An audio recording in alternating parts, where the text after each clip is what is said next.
Okay, good morning to all of you. Previous lecture we have seen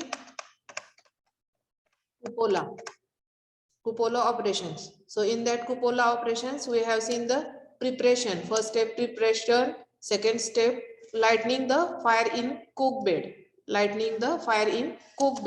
charging, melting, tapping and slagging and dropping down the bottom. These are the steps. Cupola furnace diagram, we have drawn cupola furnace diagram. Zones of cupola we have seen. Well zone is also known as crucible zone, superheating zone, combustion zone, oxidizing zone. Superheating zone is also called as combustion zone. Combustion zone is also called as oxidizing zone. Next, reducing zone or protective zone. Reducing zone or protective zone. Melting zone, preheating zone or charging zone. Preheating zone or charging zone. आणि last कोणता stack zone. Last आहे तो stack zone. These are the zones of cupola. Next, merits. Now we will see the merits of cupola. Merits means advantages of cupola furnace, or demerit means disadvantages of cupola furnace. So advantages of cupola furnaces are simple construction आहे, low initial cost, simple to operate. जे काय operation आहेत ते कसे आहेत, simple आहेत. Relatively very low operating cost. Operating cost कशी आहे, लो आहे. इनिशियल कॉस्ट पण कशी आहे, लो आहे. Offers very high melting rate 1 to 25 ton per hour. 1 to 25 ton per hour आपण काय करू शकतो, मेल्टिंग रेट आहे त्याचा, म्हणजे सगळ्यात व्हेरी हाय मेल्टिंग रेट आहे कशाचा, कुपोला फर्नेसचा. It can be operated continuously. एकदा चालू केलं की तुम्ही कंटिन्युअस तो ऑपरेट करू शकता.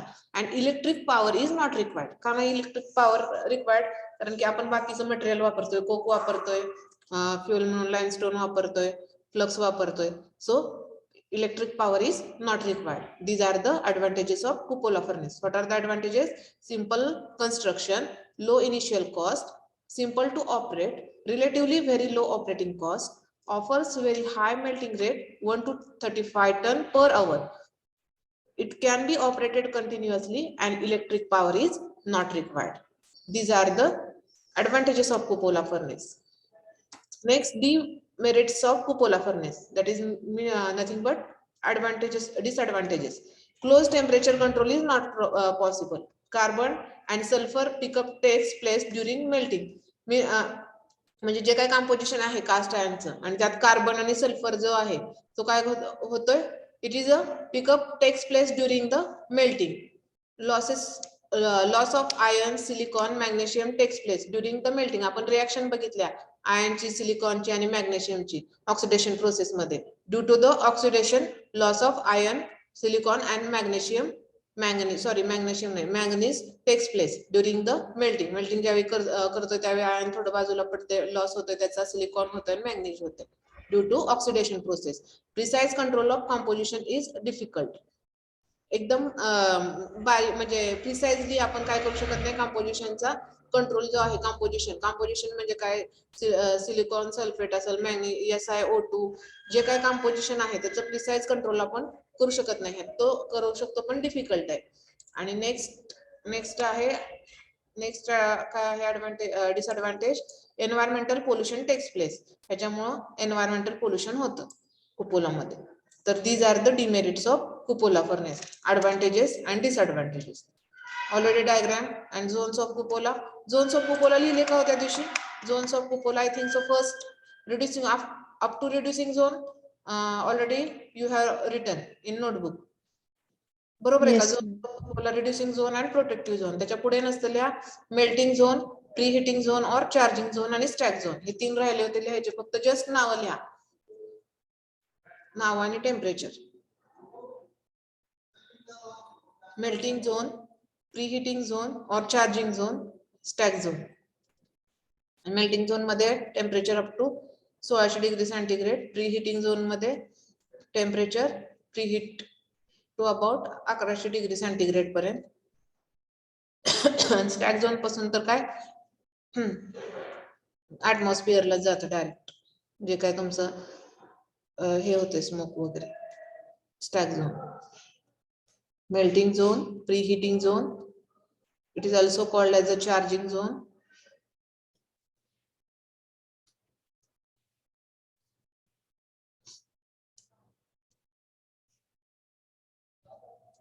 and stack zone.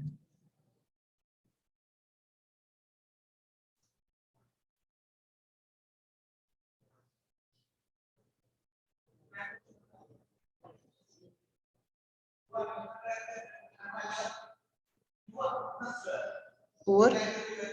Next, merits if not required. Next, give the heading electric arc furnaces. Give the heading electric arc furnaces. आता इलेक्ट्रिक आर्क आपण आता कुपोलामध्ये कुठे इलेक्ट्रिसिटी वापरली का नाही. आता इलेक्ट्रिक आर्क फर्नेस म्हणजे ज्यामध्ये इलेक्ट्रिसिटी इज रिक्वायर्ड आहे. So electric arc furnaces mainly divide into two types. First is a induction furnace, second is a arc furnace. Arc मुळे होणारा आणि इंडक्शन मुळे होणारे असे दोन टाइप्स आहेत मेनली इलेक्ट्रिक आर्क फर्नेसेसचे. तो in arc furnaces direct arc furnace आणि इनडायरेक्ट आर्क फर्नेस. त्याचे परत सब टाइप किती आहेत? दोन आहेत, डायरेक्ट आर्क फर्नेस आणि इनडायरेक्ट आर्क फर्नेस. आता बघा, first electric arc furnace. Give the heading electric arc furnaces. Charge is melted by heat generated from an electric arc. जो काय आपल्याला चार्ज म्हणजे रिक्वायर्ड आहे इलेक्ट्रिसिटी, तो कशापासून आपण तयार करणार आहे? आर्क पासून. जो काही इलेक्ट्रिक आर्क असतो त्याच्यापासून आपल्याला काय तयार करायचंय? चार्ज. आणि तो जो काही मेटल आहे तो मेल्ट करायचा आहे. हीट जनरेट करून तो मेटल काय करायचा आहे? मेल्ट करायचा आहे. Mainly divided into two types, induction furnace and arc furnace. So arc furnace is subdivided divided into two types, direct arc furnace आणि indirect arc furnace. आता high power consumption but electric arc furnace can be designed for high melting capacity. कशासाठी?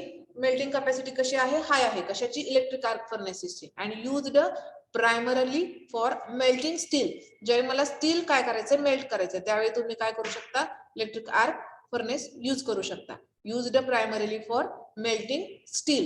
ज्यावेळी steel melt करायचं त्यावेळी तुम्ही तो use करू शकता. Electric arc furnaces. आता बघू ह्यामध्ये first direct arc furnace. Direct arc furnace कसं वर्क करतं? डायरेक्ट आर्क फर्नेस बघा, पहिल्यांदा इथे रिफ्रॅक्टरी लाइनिंग पॉइंटर घेऊ आपण.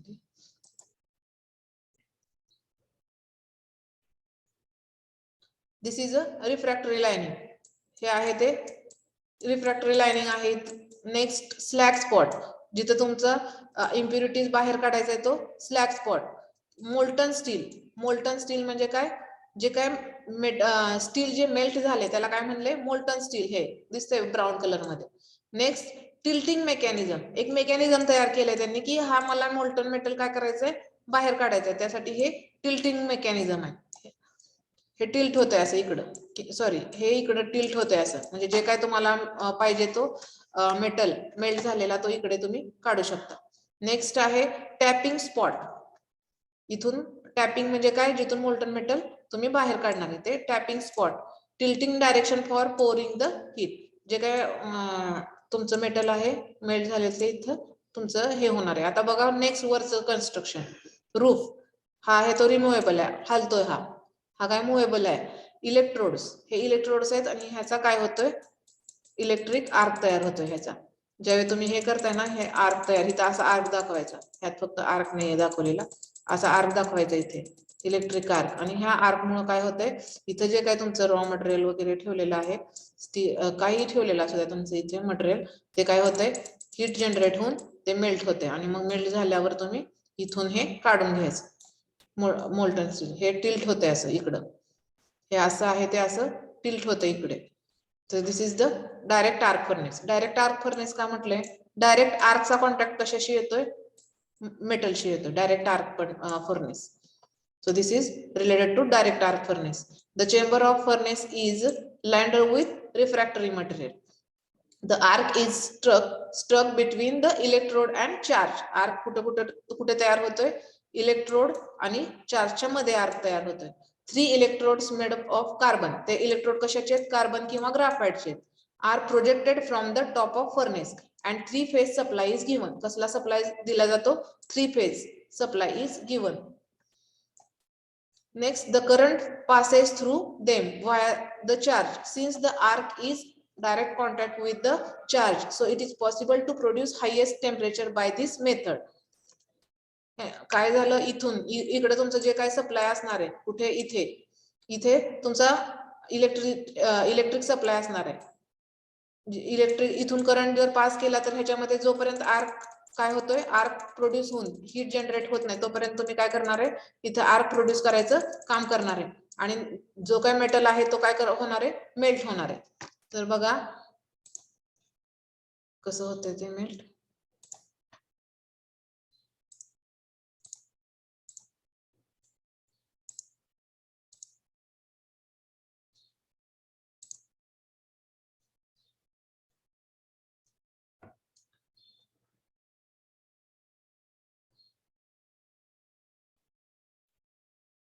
आर्क जनरेट झाला, हीट जनरेट झाली, ज्यावेळी हीट जनरेट होईल त्यावेळी ते काय होणार आहे, नंतर मेल्ट होणार आहे.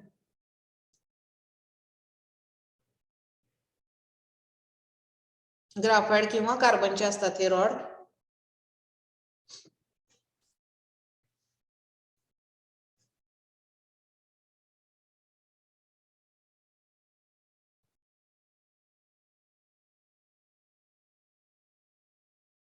स्लॅब जे काय आहे ते इकडे तुम्ही काढून घेतली आणि इकडे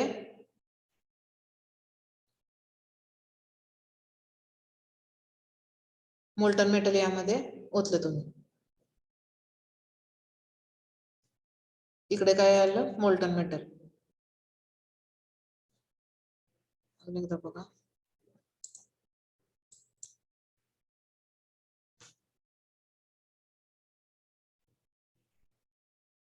स्क्रॅप मटेरियल किंवा तुमचं आयर्न यामध्ये टाकलं. इलेक्ट्रिसिटी म्हणजे इलेक्ट्रिक करंट तुमचं चालू केलं.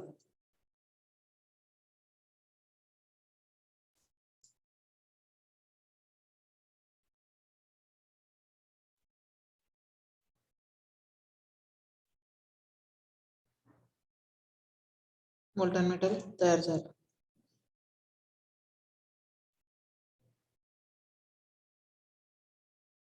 स्लॅब काढून घेतला आणि इकडे मोल्टन मेटल काढून घेतलं.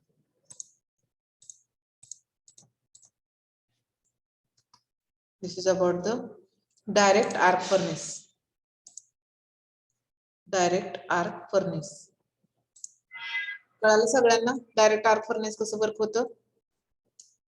Yes, ma'am. Draw the diagram.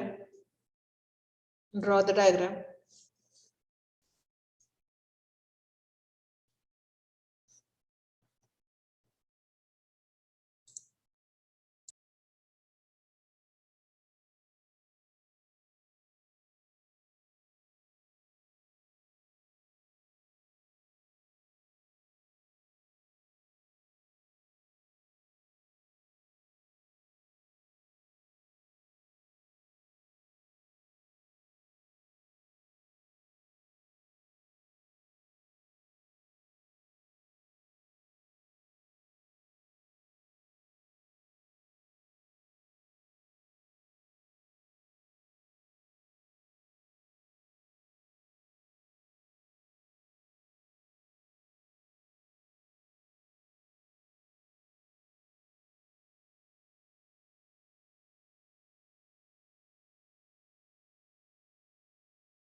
Is it over?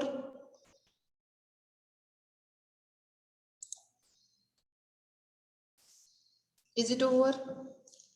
No, ma'am. Okay.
Over, ma'am. Okay.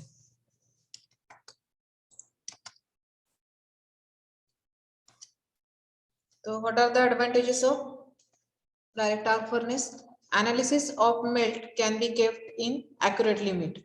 Thermal efficiency is high, not difficult to control the furnace. Easy method आहे त्यामुळे it is not difficult to control the furnace. It is cheaper. Cost जास्त नाहीये त्यामुळे it is cheaper. High temperature and fast rate of melting. Melting कसं होतं ह्याच्यामध्ये स्टीलचं वगैरे फास्ट होते आणि टेम्परेचर कसं आहे हाय त्यामुळं तुमचं मेल्टिंग हाय होत आहे. It is used for carbon alloy steel also. Carbon alloy steel साठी सुद्धा आपण यूज करू शकतो. कुठलं डायरेक्ट आर्क फर्नेस. आता डिसएडव्हान्टेजेस काय? Voltage fluctuation is hi. Voltage कमी जास्त होतं ह्यामध्ये जास्त त्याचं फ्लक्च्युएशन रेट जास्त हाय म्हणजे हाय आहे व्होल्टेज फ्लक्च्युएशन. आपण घरात म्हणतो बघा कमी जास्त होतं व्होल्टेज तर तसं व्होल्टेज फ्लक्च्युएशन कसं आहे ह्याच्यामध्ये हाय आहे. Cost of graphite electrode is high आणि heating cost is higher than other furnaces. आपण तिकडं काय वापरतो हिटिंगसाठी कोक वगैरे वापरतो तर इकडं इलेक्ट्रिसिटी वापरतो. So heating cost is higher than other furnaces. And ग्राफाइटची कॉस्ट कशी आहे इलेक्ट्रोडचे जे ग्राफाइट पासून बनवलेले असतात त्याची कॉस्ट कशी आहे हाय आहे. This is one of the disadvantage. So these are the advantages and disadvantages of direct arc furnace.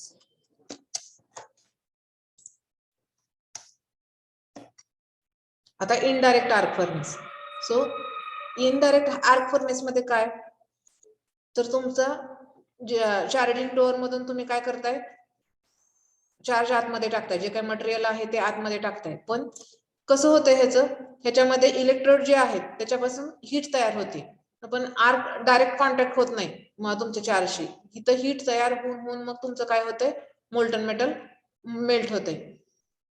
Charging door मधून आत तुम्ही इथे काय केलं तुमचं जे काय मटेरियल आहे रॉ मटेरियल ते टाकलं कशासाठी चार्ज त्यांचं मेटल मेल्ट करण्यासाठी इथे तुमचं मटेरियल टाकलं तुम्ही हे इथं मोल्टन मेटल तयार झालेलं दिसतंय का तर ज्यावेळी हे इलेक्ट्रोड आहेत हा इलेक्ट्रोड ज्यावेळी तुमचं त्याच्यापासून करंट सप्लाय होईल तेव्हापासून इथं काय होतंय हीट तयार होते इथं हीट तयार होते आणि हे हीट होऊन नंतर इकडं तुमचं काय होतंय तुमचं जे काय मेटल आहे रॉ मटेरियल आहे ते मेल्ट होते म्हणजे ह्या तीनच महत्वाचं आहे म्हणजे सेम आधी सारखंच आहे फक्त रिफ्रॅक्टरी लाइनिंग आहे तुमचं मोल्टन मेटल इथे जमा होते म्हणजे इथेच तुमचं मेटल पण असणार आहे फक्त ह्या हीट मुळे काय होतं इथं डायरेक्ट कॉन्टॅक्ट नाहीये मेटलशी इकडे कसं होता डायरेक्ट कॉन्टॅक्ट होता इथे डायरेक्ट कॉन्टॅक्ट होता आर्कचा आणि मेटलचा तसा इकडे नाहीये इकडे कसं आहे इथं तयार होतंय तुमच्या हीट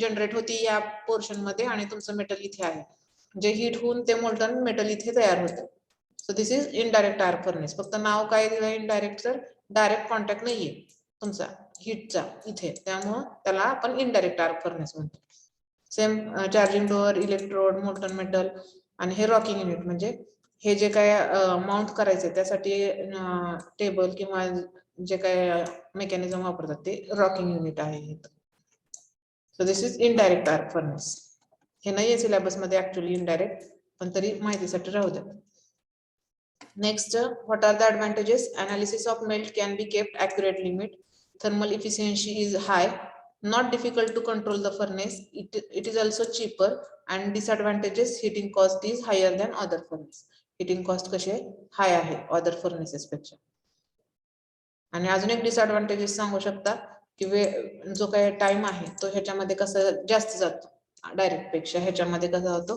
टाइम जास्त लागतो मेल्ट होण्यासाठी this is advantages and disadvantages indirect arc furnace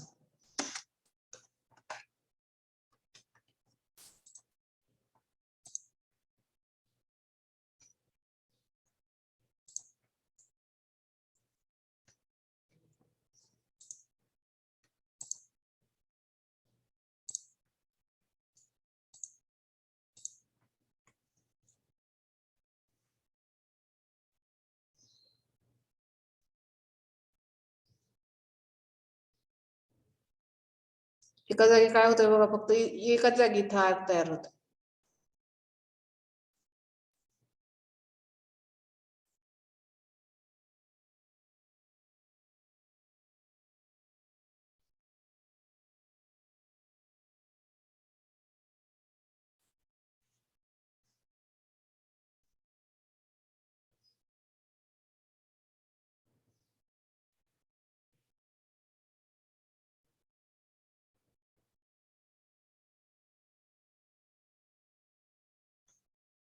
same procedure त्यासारखी स्लॅब काढायचा मोल्टन मेटल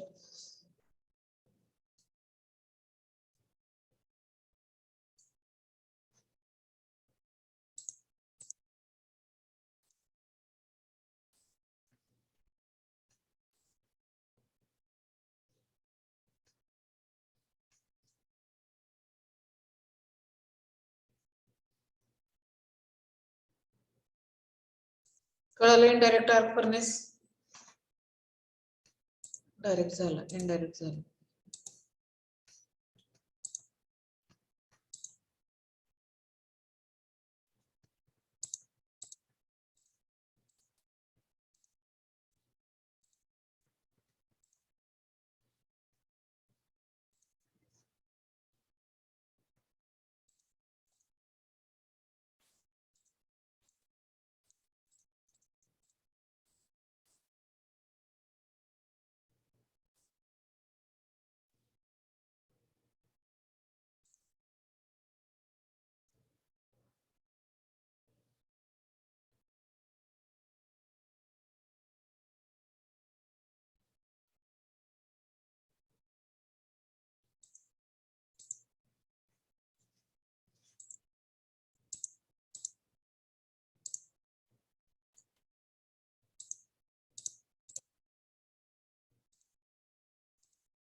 ओके कळलं indirect arc furnace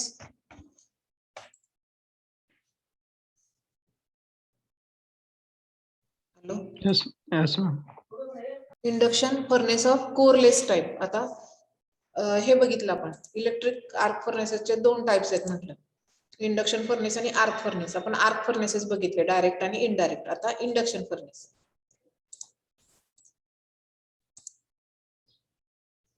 Coreless type, high frequency furnace, induction furnace of coreless type. It is also called as a high frequency furnace. It is also called as a high frequency furnace. And induction furnace is operated by the principle of electromagnetic induction. So electromagnetic induction च्या principle वर आपलं हे furnace use, induction furnace operate होतं. Heat is produced by alternating current and the magnetic field is generated by the coil carries the energy to the charge. आता बघा इथे induction furnace of coreless type. AC इथे AC supply तुमचा दिलेला आहे, इकडे इथे कॉइल्स आहेत, गोल गोल दिसतेत का? हे सर्कल जे आहेत हे काय आहेत? कॉइल्स आहेत. मेटल मेल्ट और चार्ज, जे तुम्हाला हे करायचंय तो मेल्ट किंवा चार्ज आहे इथं. आणि क्रुसिबल और लाइनिंग, हे रिफ्रॅक्टरी मटेरियल आहे. सपोज इथं पण हे आहे तुमचा सप्लाय, एसी सोर्स, कॉइल जे आहेत ते इकडून. आता induction furnace of coreless type हे कशाशी रिलेटेड आहे? इलेक्ट्रोमॅग्नेटिक. कोणत्या ऑपरेशनवर डिपेंड आहे? Electromagnetic electromagnetic principle, electromagnetic induction वर डिपेंड आहे ह्याच्यामध्ये. आता बघा कसं वर्क होतं. बघा इथे कॉइल्स आहेत म्हटल्याप्रमाणे, इथे कॉइल्स आहेत, primary winding, eddy currents induced. तुम्ही ह्याच्यामध्ये इलेक्ट्रॉनिक्स मध्ये शिकला असाल, इलेक्ट्रिकल मध्ये, की ज्यावेळी आपण हाय फ्रिक्वेन्सी एसी सोर्स इथून कॉइलला दिल्यानंतर ह्या कॉइल थ्रू आतमध्ये जो करंट तयार होतो त्याला काय म्हणतात? एडी करंट तयार होतो, इंड्युस्ड. आणि इलेक्ट्रोमॅग्नेटिक फ्लक्स एक टर्म आहे कशामध्ये? इलेक्ट्रिकल मध्ये, इलेक्ट्रोमॅग्नेटिक फ्लक्स किंवा एडी करंट. तर हा एडी करंट ह्याच्यामध्ये जनरेट झाल्यामुळं तुमचं जे काय इथे हीट तयार होती इकडून, ह्या हाय फ्रिक्वेन्सी एसी सप्लायचा इकडून आणि ह्या फ्लक्सचा इकडून, अशा ह्यामुळं जो काय एडी करंट तयार होतो त्याच्यामुळे जी काही हीट जनरेट होती यामध्ये, तर त्या हीट जनरेट झाल्यामुळं तुमचं जे काही रॉ मटेरियल आहे इथं मेटल ठेवलेलं आहे तो काय होणार आहे? मेल्ट होणार आहे. ही काय आहे? Body of furnace. पहिल्यांदा बघा ही बॉडी ऑफ फर्नेस झाली. ह्या बॉडी ऑफ फर्नेस मध्ये तुम्ही कॉइल्स ठेवलेले आहेत, ह्या कॉइल्स ठेवलेल्या आहेत. ह्या कॉइल्स थ्रू मी काय करते? करंट पास करते. इथून हाय फ्रिक्वेन्सी एसी सोर्स, इथून काय केला? करंट पास केला कॉइलमध्ये करंट पास केल्यानंतर काय होणार आहे? जे काही इथं मेटल आहे, जे काही इथं मेटल किंवा चार्ज आपण ठेवलेला आहे त्याच्यामध्ये काय होणार आहे? करंट प्रोड्यूस होणार आहे. आणि मॅग्नेटिक इलेक्ट्रोमॅग्नेटिक फ्लक्स मुळे त्याच्यामध्ये एडी करंट तयार होणार आहे. आणि हे आहे ते क्रुसिबल ऑफ रिफ्रॅक्टरी मटेरियल. हे आहे ते क्रुसिबल ऑफ रिफ्रॅक्टरी मटेरियल, ज्याच्यामध्ये ठेवलंय आपण रिफ्रॅक्टरी मटेरियल ठेवलंय, ते क्रुसिबल आहे. हा म्हणजे फक्त in short induction furnace of coreless type मध्ये, हाय फ्रिक्वेन्सी फर्नेस मध्ये काय लक्षात ठेवायचंय? तर जो काय एडी करंट आहे किंवा इलेक्ट्रोमॅग्नेटिक इंडक्शनच्या प्रिन्सिपल वर हे वर्क करतं. ह्याच्यामध्ये आतमध्ये करंट पास होतो, करंट पास झाल्यामुळं तुमचा एडी करंट इंड्युस्ड होतो आतमध्ये, आणि एडी करंट मुळे हीट जनरेट होते. आणि हीट जनरेट झाली की तुम्हाला माहिती, परत मेटल काय होते? मेल्ट होते. तर this is about the induction furnace of coreless type. This is also called as a high frequency furnace. So what are the advantages? It has no electrode and electric arc which allow to produce the steel and alloy low in carbon and occluded gases without any quality problem. काय? तर electrodes ह्याच्यामध्ये आपण कुठेही वापरत नाही, किंवा electric arc सुद्धा आपण कुठेही यामध्ये वापरलेला नाही. यामध्ये आपण काय वापरलं? कॉइल्स वापरल्यात तयार करण्यासाठी. कसल्या कॉइल्स वापरल्यात? हाय फ्रिक्वेन्सी एसी सोर्स मधून इथे तुमच्या कॉइल इथे काय केलेत तुम्ही? वापरलेत ह्याच्यामध्ये कुठेही आर्क आपण वापरलेला नाही. Next, low melting losses and alloying element. जे काय मेल्टिंग लॉस आहे ह्याच्यामध्ये कमी होतो. हाय पॉवर इफिशियन्सी आहे, so cost is effective and precise control of the operating parameters is takes place in कोणतं? Induction furnace of coreless type मध्ये. And disadvantages: lack of refining capacity, initial cost is high, noise and air pollution. ह्यामध्ये air pollution होते आणि noise पण जास्त येतोय. So these are the disadvantages of induction furnace of coreless type. Core type पण एक आहे आणि कोरलेस टाईप पण एक आहे. तर आता कोरलेस टाईपचं बघूया एक मिनिट.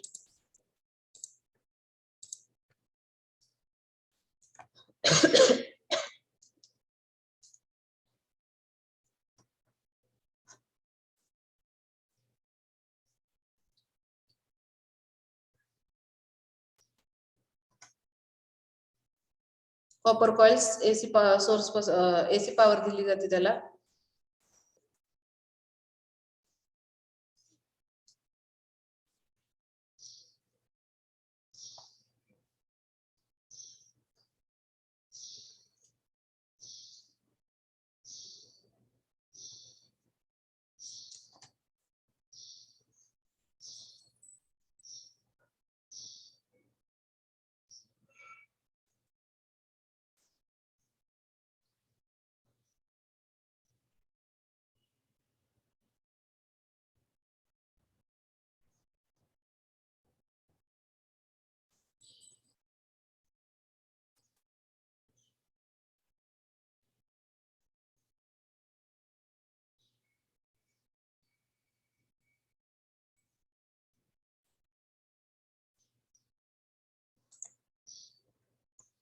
कळालं इंडक्शन फर्नेस कसं वर्क होतं कळालं. Yes or no. Hello. Yes ma'am. Okay ह्याची डायग्राम काढली का हो? ह्याची राहू द्या, ही राहू द्या इनडायरेक्ट. डायरेक्टची काढली. आता हेडिंग द्या induction furnace of coreless type in bracket high frequency furnace आणि draw this diagram. Induction furnace of coreless. कुणाला थोडा जरी काही जरी डाऊट असेल तर विचारा लगेच.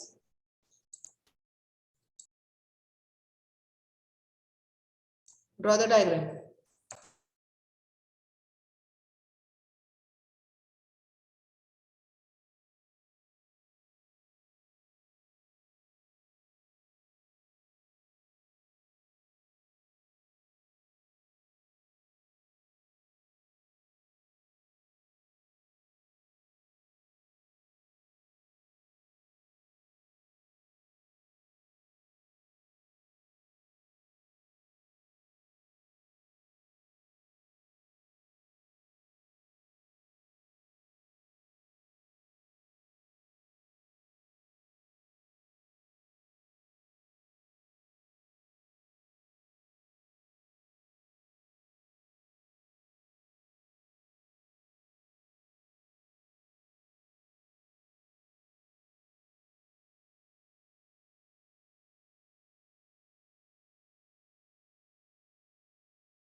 Over. Yes, ma'am. Okay.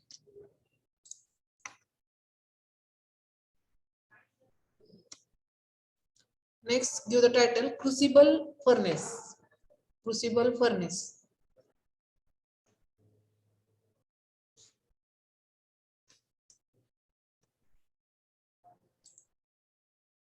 Or pot furnace. It is also called as a pot furnace. Crucible furnace or pot furnace. Baga, in crucible furnace, the metal charge is placed and melted in crucible. Metal charge is placed and melted in crucible. Crucible मध्ये काय आहे तुमचं metal charge ठेवलेला आहे. या crucible मध्ये metal charge ठेवलेला आहे तुमचा. A crucible is made up of silicon carbide, graphite or other refractory material. Crucible कशापासून तयार केलेला आहे तुमचा ज्याच्यामध्ये तुमचं मेटल चार्ज ठेवलंय तो क्रुसिबल कशापासून तयार केलेला आहे. The crucible is made up of silicon carbide and graphite or other refractory material and it can withstand with high temperature. आता त्याला आपल्याला हीट द्यायची म्हणजे त्याच्यामध्ये काय ॲबिलिटी पाहिजे त्या मटेरियल मध्ये withstand with the high temperature. हाय टेम्परेचरला त्याच्यावर इफेक्ट नाही झाला पाहिजे त्याच्यावर बाकीचा. तर withstand with the high temperature आणि तो कशापासून सिलिकॉन कार्बाइड आणि ग्राफाइट किंवा अदर रिफ्रॅक्टिव्ह मटेरियल पासून आपण तयार केलेलं आहे. क्रुसिबलचं मटेरियल जे आहे ते. Crucible are available in different sizes ranging from 1 to number 400. 1 ते 400 पर्यंत नंबर आहेत. क्रुसिबल छोटा मोठा मीडियम असे 1 to 400 पर्यंत अवेलेबल आहे डिफरंट साइज मध्ये. It used to melting non ferrous metal and alloy. कशासाठी यूज करतो आपण to melting non ferrous metal and alloys melt करण्यासाठी we are using crucible furnace और pot furnace. It has been used for melting cast and steel also. Cast iron किंवा steel साठी सुद्धा तुम्ही crucible furnace use करू शकता. आता बघा ह्याचं वर्किंग. आता हे जे आहे क्रुसिबल हे कशामध्ये ठेवलं जातं आणि ह्याच्यामध्ये अंडरग्राउंड ठेवलं जातं. हे जे क्रुसिबल आहे हे कशा अंडरग्राउंड ठेवलं जातं. Gas plus air with the help of gas आणि एअर आपण काय करतो इथं हीट जनरेट करतोय. फ्युएल्स कुठलं यूज करतो आत कोक ऑइल किंवा गॅस या तिन्हीपैकी फ्युएल यूज करतो कोक ऑइल किंवा गॅस आणि जे काय सिलिकॉन कार्बाइड क्ले आणि रेझिन. ज्यावेळी तुम्ही हे पॉट मध्ये काय ठेवता मेटल चार्ज ठेवता तुमचा त्यावेळी त्याच्यामध्ये काय करणार आहे आपण गॅस आणि एअर बाहेरून पास करणार आहे आणि त्याच्यामुळे जी काही हीट जनरेट होईल त्यामध्ये क्रुसिबलला मिळणार आहे आणि क्रुसिबल मध्ये जे काय मेटल चार्ज आहे तो हीट झाल्यानंतर त्याचं काय तयार होणार आहे मोल्टन मेटल तयार होणार आहे. बघा एक मिनिट. क्रुसिबल फर्नेस और पॉट फर्नेस.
सेम त्याच्यासारखंच आहे.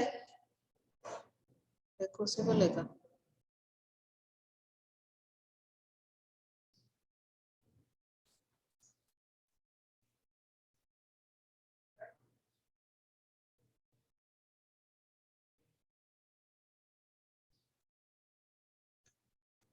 क्रुसिबल कसं लिहिलं क्रुसिबल डायग्रामशी मॅच व्हायला पाहिजे.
ह्याचे अॅनिमेशन मी तुम्हाला नेक्स्ट लेक्चरला दाखवते.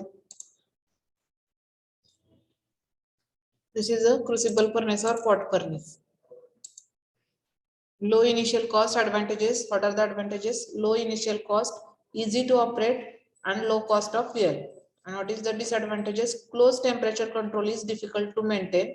It has low thermal efficiency and not used for high quality alloy. These are the disadvantages. Diagram draw करा. Next lecture ला तुम्हाला दाखवते working actual कसे animation.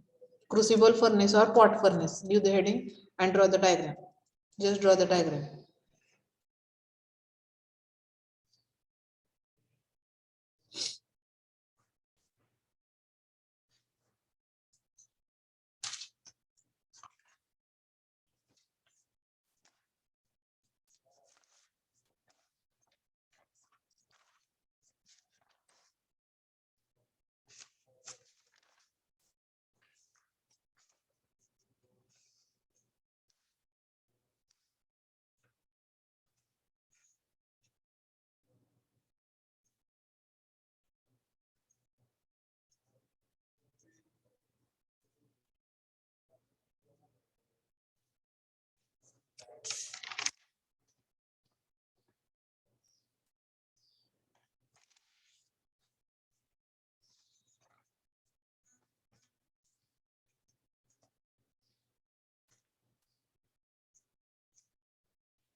Diagram draw केली.